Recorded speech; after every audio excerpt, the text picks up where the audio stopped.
Mmm, good blood. Okay, it's not. There's not blood in there. Anyway, welcome to B-Movie Euphoria's 31 Days of Horror, Day 13. Ooh, this is a spooky one. Today's film is not all three of these films, but Jeff Lieberman's 1976 creature nature attacks film Squirm. It is a slimy, grotesque, freaky, downright southern horror film. And I had watched it years and years ago. I forgot everything from it. It's not a movie that really sticks in there, but when you're watching it, it's a heck of a thing. So it is basically a small town in Georgia is hit with a huge old thunderstorm, which knocks out a giant electrical transformer, knocks it into the dirt with the help of some very convenient stock footage, and suddenly activates every worm in town's deep-seated homicidal urge to basically wipe out this entire town and burrow into their bodies and eat them, basically. So it is pretty much Alfred Hitchcock's Birds, but instead of screeching things flying at you from the sky, it's slimy things that are kind of slimy or along on the ground making weird pig noises for some reason. Uh, it's a fun one.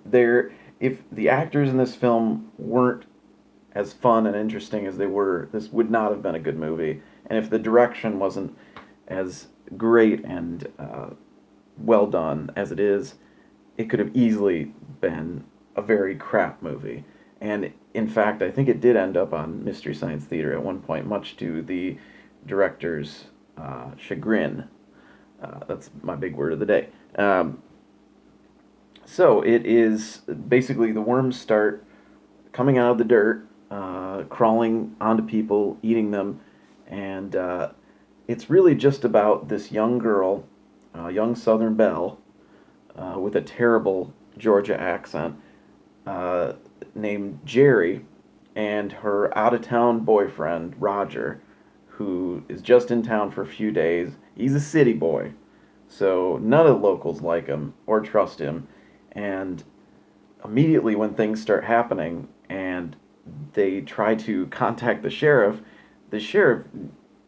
does not believe them at all, even though Jerry is backing up Roger's story and everything about, seeing bones everywhere and that are probably dead people, but the sheriff's like, if I ever see you in town again, you're dead. And so ridiculous things like that. And, all right, buddy, come on. So, worms are everywhere. Worms are crawling on people.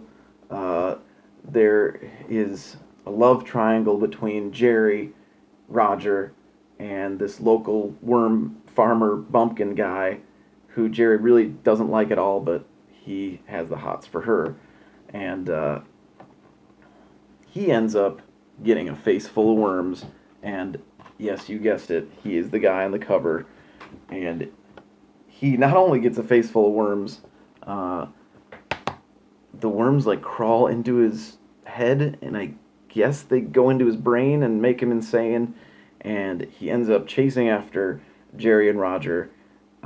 He ends up slithering after them. So I'm guessing they just kind of, instead of eating him, they kind of make him one of their worm slaves, and he just kind of becomes a worm. And it's exciting. There's a lot of a lot of worm action. Tons and tons of worms were used and probably killed making this film, and it's very sad because I mean worms are great. They eat dirt and they shit dirt and they They do a lot of things. They don't kill people. So that's the one kind of hard to believe thing in this film. Worms just slither and kind of just writhe. They don't jump up and attack people. They don't eat people's faces. But if you're willing to go along on the ride of this film and take the stuff that this film is shoveling, then you'll enjoy it and you'll like it. Apparently, back in the day, this film was put out on television a lot because, I mean, it is a horror film, but there isn't a lot of like real extreme gore. There is some like really freaky Rick Baker effects of worms going into this guy's face and him going insane. But other than that, it's really just kind of the psychological, the fears of the people that are being attacked by worms, and that's the real fear in the film. So it was put out on TV, and then on accident, they put it out in black and white. Somehow, the director saw this black and white version that they put out, and he was like, that's the way it's supposed to be.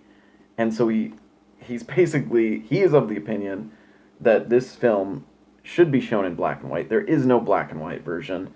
So if you do watch it and I believe it's on Amazon right now, try to just turn down the color on your TV and try to watch it in black and white.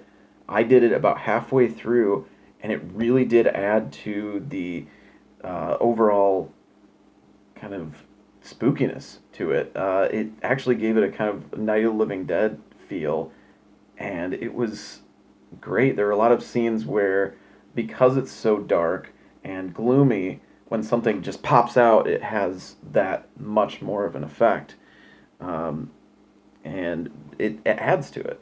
So, I mean, we have color now. Color's great, but sometimes, like Strangler in the Swamp, black and white really does add to the fear and the growing intense dread of a film. And I really believe that. Anyway, so Jeff Lieberman made this film. He's made some other great movies. Just Before Dawn, he made Blue Sunshine, which is a great movie if you haven't seen it. It is about hippies that took a lot of acid back in the day, and they took this certain kind of acid that ended up driving them later on. They end up losing all their hair and becoming homicidal maniacs, and that's a great film. He also wrote the script for Neverending Story 3, and if you've never seen that, please don't. He also created one of my favorite shows ever to be put on TV. It was on Court TV, which I don't think is a thing anymore, but this show, Till Death Do Us Part, with John Waters as the Groom Reaper.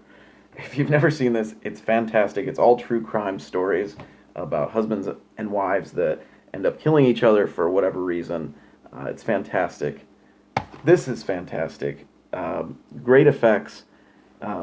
These two are also very good, but this is the movie that I saw. Tons of worms, tons of like uncomfortable, slimy moments that you're squirming in your seat. Get it? And yeah, it was a lot of fun.